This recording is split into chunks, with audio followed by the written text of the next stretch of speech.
And thank you very much, Duke Keith. Ask a Doctor with Dr. Sergio Alvarado from the Desert Institute of Sports Medicine is how we begin our final hour of Sports Talk today. Welcome back, everybody, along with Adrian Broadus. I'm Steve Kaplowitz. Now we get a chance to bring the Jock Doc back on with us. Dr. Alvarado, Happy New Year. First time for us for 2022. How you doing today? Great. Happy New Year to you guys, too. Well, Excited to be up. Go ahead, yeah. I was going to say, it's okay. I'm happy we got you on Friday. We got so many things to talk about, and I know you're excited about the NFL playoffs this weekend. That's right. It's NFL time. And yeah, you know what? I mean, everybody's worked hard during the season, but you're hoping that it pays off. Everybody's hoping their team makes it. Absolutely. All right, let's start off on this topic, okay? Here's how we're going to begin the show today for us. Last hour, we talked about the Buffalo matchup against New England and how the temperatures are going to probably be below zero with the wind chill in Buffalo this weekend. And Bills quarterback Josh Allen has not done well in the cold weather. In fact, one of the worst quarterbacks statistically in the NFL. We found out why. He has circulation issues with extreme cold. So Bart Scott, former New York Jet and NFL linebacker, suggested that in order to play better, Josh Allen should pop in a Viagra before the game because, as he said, it improves circulation throughout the body. Now, some of the people hearing that comment for the first time thought it was insane because no one's ever thought of Viagra for that particular use. They thought about it for the other thing. And yet, one of the things Scott has said was that it wasn't a secret. A lot of NFL players used Viagra over the years to play because they all knew from a circulation standpoint it helped. So if you're Josh Allen, from a medical standpoint, do you consider Viagra tomorrow in order to help him in what could be the coldest game of his NFL career? Well, Viagra, when it first came out, it actually a side effect that we discovered that it caused erections and actually like they took a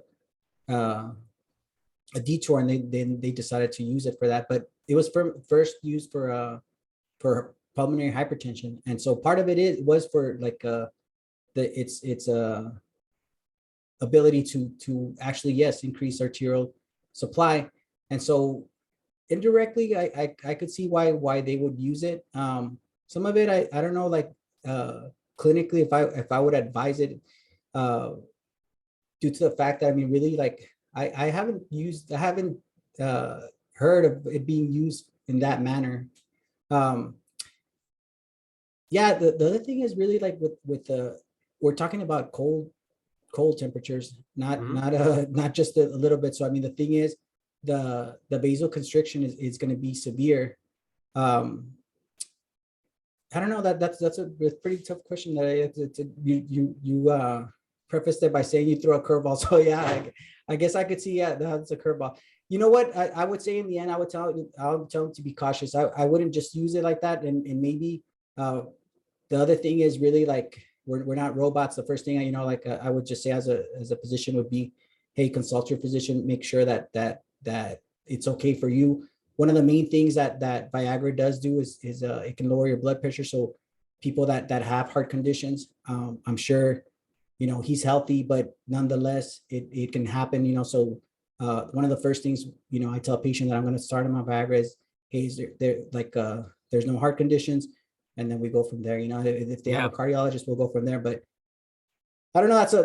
That's a interesting theory there.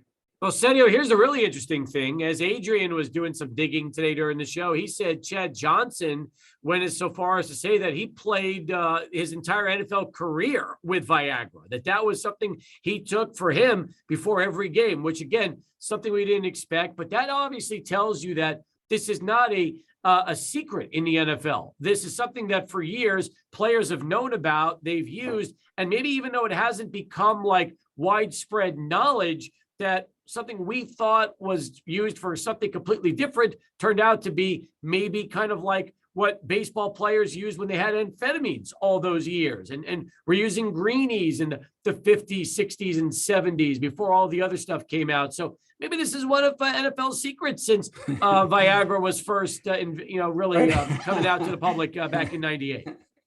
Yeah, I don't know and maybe you're right. Maybe the North uses it more too. That with all those cold games, like the Chicago, Green Bay, and New York. Maybe more, but that's interesting that they would say that sometimes too. That they'll have things. Like of course you probably you've seen it that where players really believe something and I mean consider it, I guess, a good luck charm for them.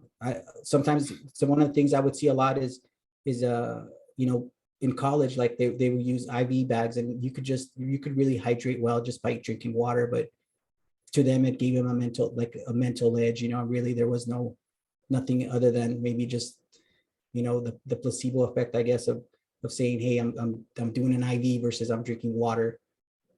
I hear you. Maybe it's something similar, I just hope Allen plays well. And then maybe if in the post game he says, I listened to Bart Scott and I took a Viagra and it made the world of difference. We're like, hey, it really works. Now all of a sudden the little blue pill can have a spokesperson and suddenly it's a match made in heaven for the two. Yeah, then all of a sudden you could see that skyrocket. Hopefully that you don't see the college players picking them up on this. Yeah, exactly. Speaking of college, we found out earlier in the week that one of the top receivers in the NFL draft, Jamison Williams, tore his ACL in the national title game in a non-contact play. Now, according to Adam Schefter, they are saying, doctors, that Williams should still be able to return to his sub 4.3 speed after the surgery. However, it was a huge blow to Alabama's offense. We know that. And obviously for Williams' draft stock, he was considered, a top 15 overall to top 20 overall prospect. Who knows what's going to happen following the surgery? But it's interesting when you look at athletes that are in great condition like Jamison, and yet an injury where you plant on an artificial surface without contact and still you blow your knee out. Yeah. And like you said, the good news for him is, I mean, and I know that might sound like it's not good news, but ACL, like people usually come back, maybe not at 100%, but it's pretty high with good therapy. And so the other thing is he's got 3 months before the draft, and I think he'll still probably end up, maybe like you said, he was projected, like you said, top 15. Like I think he was number 14, and obviously, yeah, he'll drop, but I don't think he'll drop that much anyway, because I mean he can do a lot of damage running. So like he's a good wide receiver, actually. Like, I'm sorry, he gets a lot of he's averaged a lot of yards, during the college career. So I don't see that happening. And with the therapy, he's going to have probably therapy on both ends, like with still working with Alabama, and then the prospects. Doc, here's the crazy thing. Okay. There's a lot of players that are opting out of their bowl games and the playoffs because they just don't want to risk getting hurt for their NFL draft stock. And this started years ago. In fact, I think the Sun Bowl was one of the first games that was ever affected by a major prospect.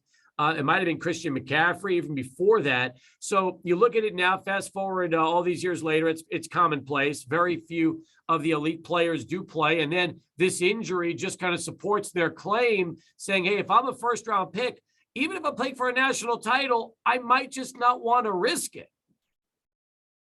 Yeah, and that's the problem, because you're right. I mean, the thing is, it's injuries. The more mileage you put on for football players, the big one is knees, and the more mileage and the more games, the more risk you have. And then also even just with years, like you've already played high school.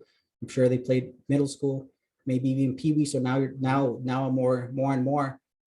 These players, they're the generation that's growing up that like when I was growing up, we didn't have Pee Wee football. We barely had middle school, and now this is the generation that's growing up with even more mileage from even a younger age. So it's a concern that they should think about. Yeah. And I, of course, yeah, like you said, this is with ACLs, like most of the time it is non-contact, and you're right. Had he not played, he'd be healthy right now.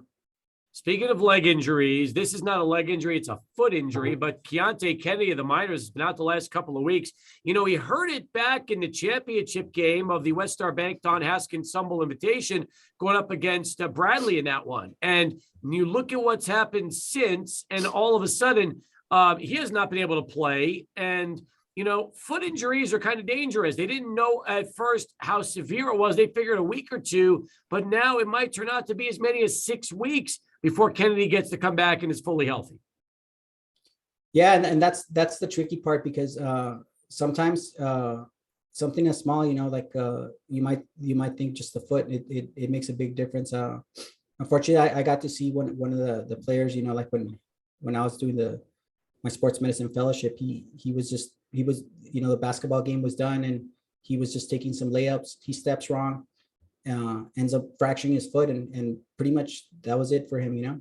And this was already after the game, and it's with the foot injuries, like especially in basketball and football, even something small can become a big thing. There's certain injuries you just can't prevent, right? I mean, you said it best. You can land wrong. Even if you don't land on somebody's foot, you could land wrong and all of a sudden suffer a pretty serious injury, like a foot injury as a result. Right. And one of the probably most devastating one is the Lisfranc fracture, which it's the fracture of the fifth toe, the base of the fifth toe. And yeah, that's what happened to him. He just stepped off the placemats that they have for the basketball court. And there was just a small little step, not even a half an inch. And that's what happened. Speaking of foot injuries, Doc, I wanted to get your take. Derrick Henry coming back after a foot injury. He's missed the last 9 games, and they're thinking he might be back and ready and active next week for the Titans.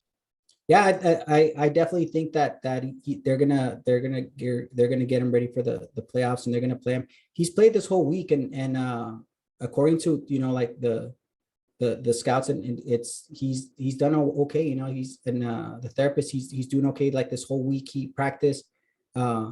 Obviously he's still a beast. You know, like that I was looking at his stats and I was like, wow, this guy, he ended up with 6th, you know, overall on running yards, even though he didn't play like pretty much like these last 2 months, you know. But yes, I think he's gonna play, and of course, you know, the Titans were 6-2 with him, and they were a running team, and they try to remain that, but it's going to give him definitely a great weapon, you know. What do you expect from a guy that's missed so much time with a foot injury like that? Is it truly 100% after 9 games being out, or do you think maybe he's giving it a go where he's 80 or 90% because he wants to be there for the playoff run? I think it's going to be the more so that the latter, the 80-90%. But with this guy, yeah, I mean, it just seems like when you see him play, like he really is kind of like a locomotive. The more the more they give him the ball, like the harder he runs, the more he just keeps running through.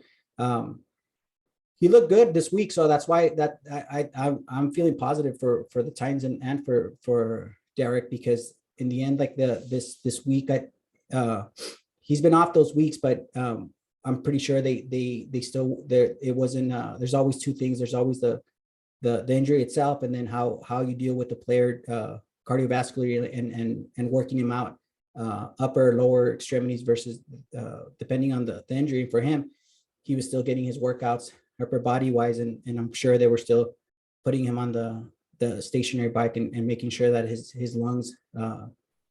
His lung capacity was what it was before. So the factor, the biggest factor, of course, is him just being ready, you know, mentally too, to say, hey, you know what, I'm ready to take the ball and run it down. We're back right now with Dr. Sergio Alvarado from the Desert Institute of Sports Medicine, talking about starting the new year off right. Doc, I don't know how many people always have their New Year's resolutions, and one of the first things they always say is, I want to get into shape. I want to get into shape. And I'll tell you this much, unlike years past, now more than ever, you've got gyms everywhere. You've got fit places everywhere. I mean, if you live anywhere in this city, no matter what location, I guarantee you're probably less than 3 to 5 minutes away from a gym or fitness facility to go work out.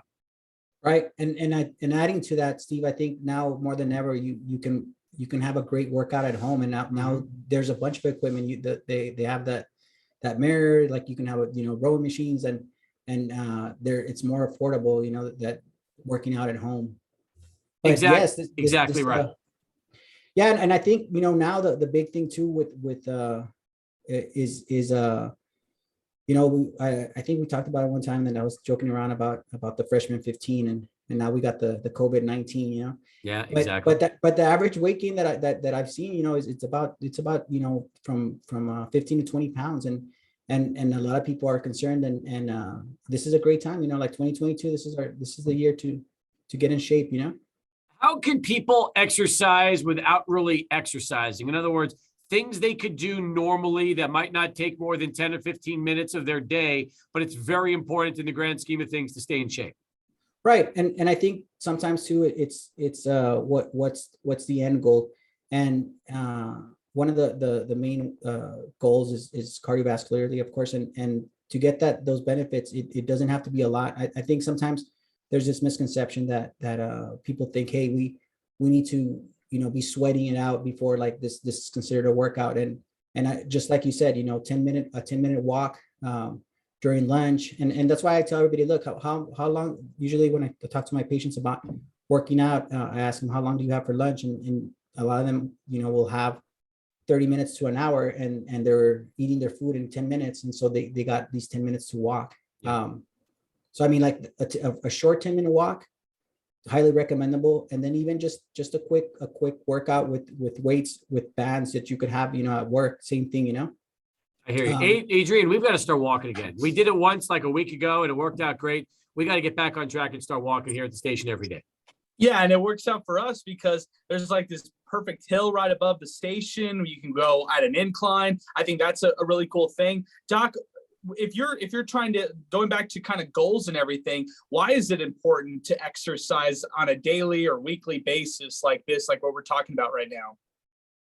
One of the main things is, going back, is I tell patients, number one, it's going to decrease your risk of a lot of diseases. It'll decrease your risk of hypertension, obesity, cardiovascular disease. And then there's a lot of other benefits, the mental benefits from working out. It increases, like, it makes your mood better. Your mental health is a lot better. And then just to maintain muscle mass, sarcopenia starts at 35. Sarcopenia is muscle breakdown. And so your body's breaking down muscle faster than you can replenish it. So you need to make sure that you have that combination of both cardiovascular and strength training. As far as people that work out and they always get out of breath, and let's just say they find themselves kind of winded after workouts, why do some people, have a harder time and let's say are really trying to grasp for air more than others?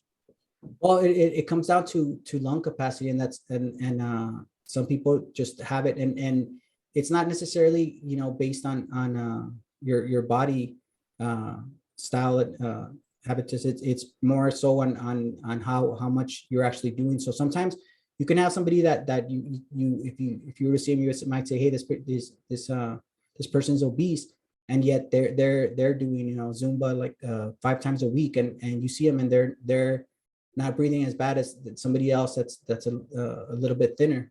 So I mean that's why it's important that you do the cardiovascular as well. So you do a little mixture of both. And unfortunately, I guess generally what I see is my female patients, they tend to go more towards the cardiovascular, which is great, but then they're scared of hitting the weights because then they don't want to be stocky, and then my male patients don't want to lose muscle mass, and so they're hitting the weights, but then they're not really hitting cardio, and it's important that you do both, and so as we get older, and that's another reason to do it, is that you as we age, you do it more gracefully and you hold on to the muscle.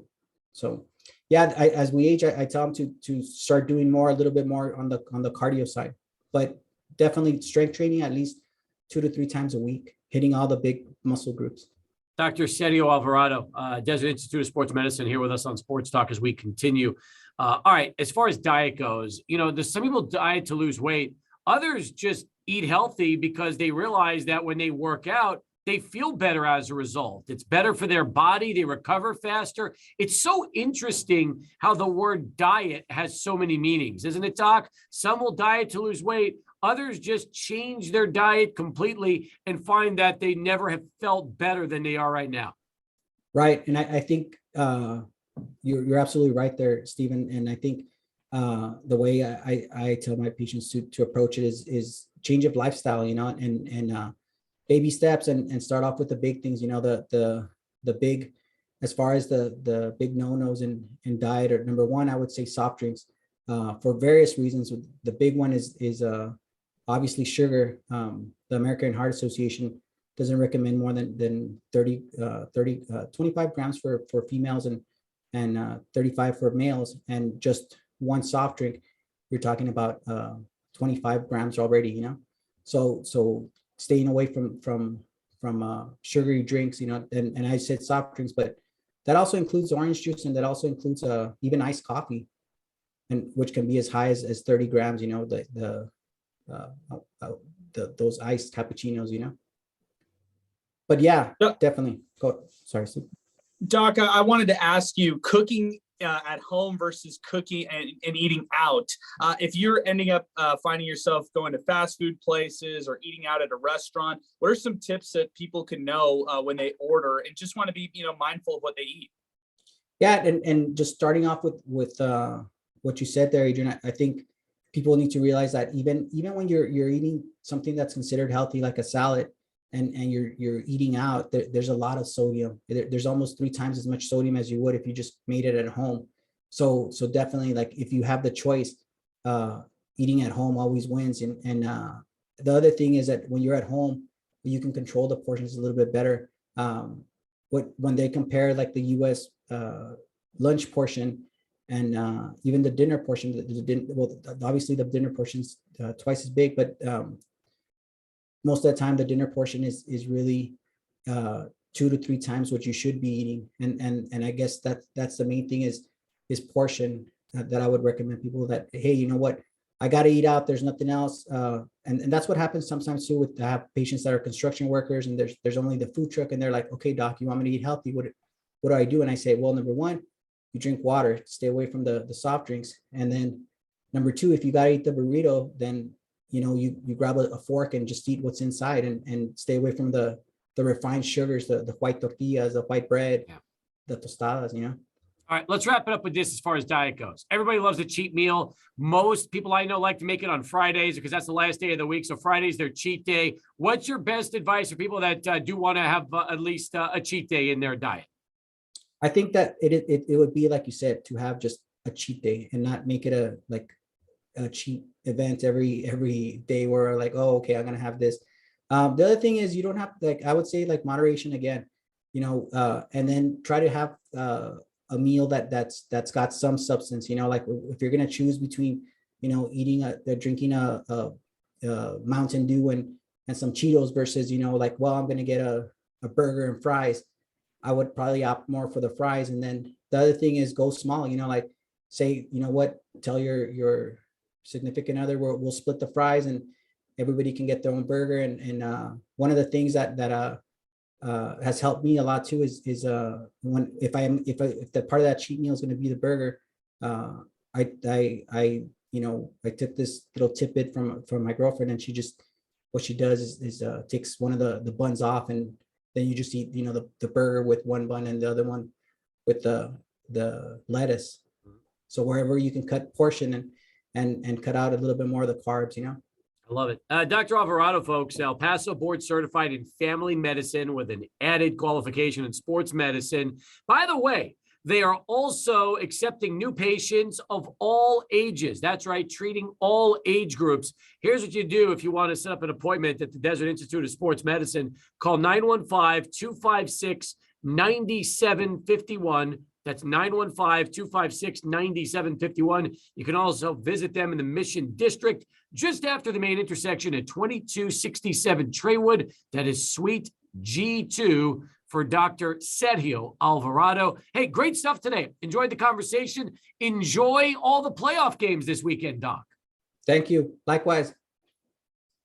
Have a great weekend, guys. We will come back with plenty more sports talk. But first,